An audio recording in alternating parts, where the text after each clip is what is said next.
Well, I got back from Hurricon. I spent a ton of money, bought a ton of stuff. I ended up getting a ton of the Uncharted Sea stuff that I wanted. But I ended up bringing home this. All quiet on the Martian front. So I bought some buildings for it. I bought 2 starter boxes and a box of scouts. And some of the alien infantry, and spent pretty much all Saturday creating this. I bought the buildings there.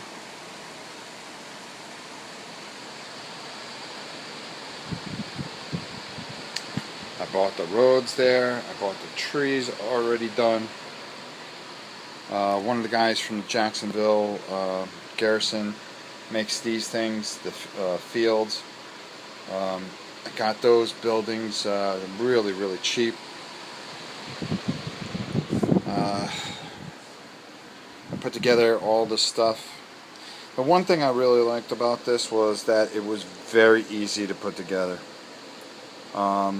Usually you spend days putting the things together, but these snapped together, and I got them painted up and primed and all put together. And then I got these guys, which were surprisingly easy to do. So I got them all painted up. And figure I'd give you a good look at them so far. Probably could touch them up a little bit. But right now, for getting it all done in a weekend's time, not bad. Quite pleased with them. A couple more guys over here. Death rays. Gas ball bombs.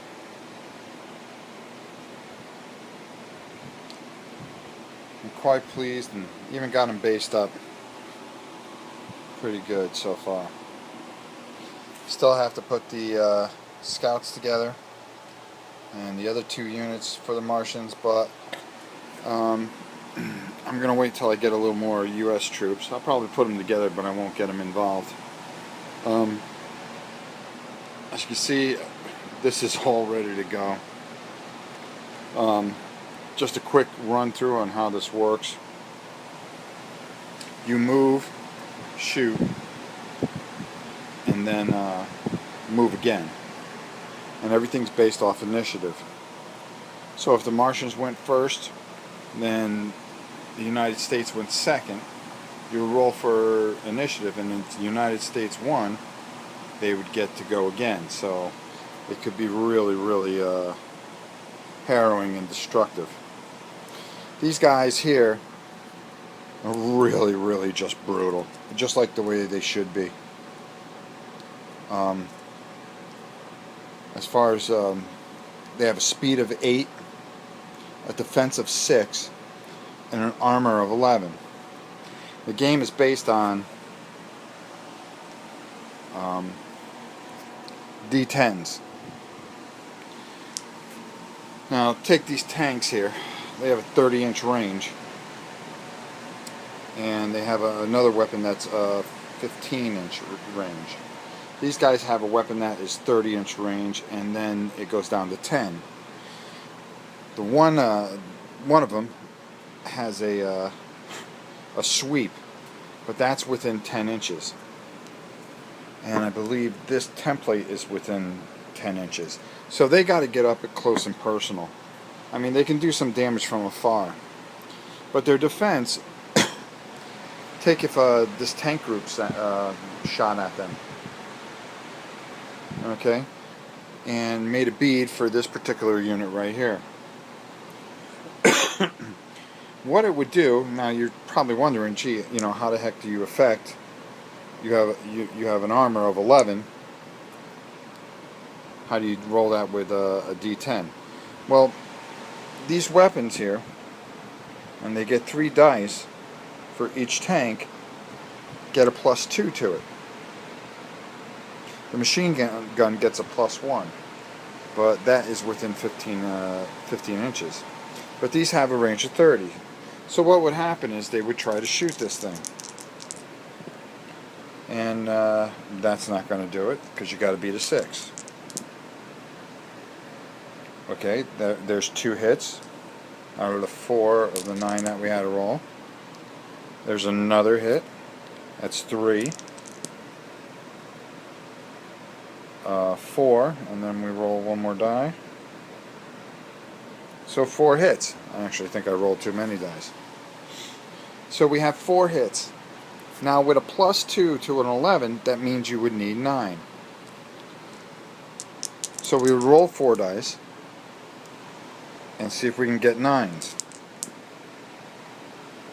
And of course we didn't. But let's say we got 2 9s. Okay?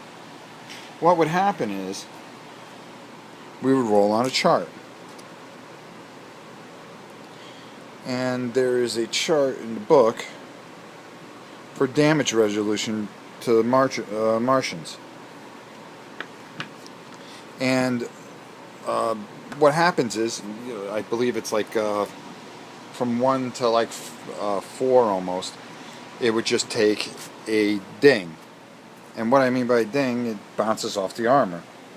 So you would put these very nice die cut pieces on it. If we got 2 hits, that would bring his armor down from 11 to 9. So you would need 7s the next time. Now, there's something critical on the chart that can happen. If you were able to roll on the chart, because if your things went through and you rolled on the chart, like a 9 here, that would almost cause it to explode. Or if it was a 10, it would explode, and anything within 6 inches, it would take it out and put a number of hits on that as well. So it takes a lot to take these guys out. These are Rough Riders. Rough Riders can get in and assault, and what they'll do is immobilize the unit where it can't move, because you want to keep these things from getting close range on your guys, but you also want to be able to assault them, because assault does a lot of different things if you can get through and do it. Another thing is, if you're assaulting and you have units around excuse me, the base of the Martians, and you decide to fire into it, not only would you fire and hit the Martian, but you have a chance of destroying your units. These units here are very soft, just like they should be. If they get hit and they penetrate the armor, they're just gone. It's as simple as that. They're humans, and they didn't fare very well against these guys the first time. So the second time, they've come back, and they're still just as tough, only we're able to do some damage to them. This actually takes place 10 years after the H.G. Wells story. I think it's a great game. The rules are kind of generic, but there's some very neat things with it too. Like, normally all these units wouldn't be on the board. There would be blips, and that the Martians would have to discover where they are. Because, of course, the first thing they're going to target is the tanks, and they're not going to worry about the infantry if they just saw them across the way. So they would try to discover and aim and shoot at the blips to find out what they were, or come up on them, and get them out of cover.